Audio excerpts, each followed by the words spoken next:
যে মোদি বলেছিল কৃষির সংকট নিরসন করব, কৃষক যাতে আত্মহত্যা না করে আত্মহত্যা বন্ধ করবে।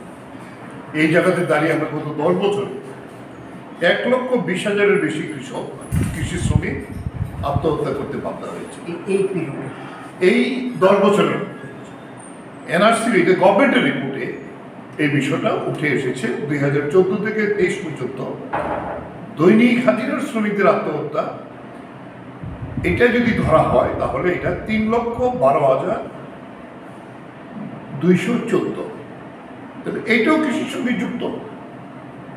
ফলে এই যে ঘটনাটা তাতে উন্মোচিত হয়েছে এই 10 বছরে 4,25,000-এর মতো কৃষক, কৃষি শ্রমিক এবং দৈনিক যারা কর্মী তাদের আত্মহত্যা করতে বাধ্য করেছে মোদির কৃষি সম্পর্কে নীতির জন্য।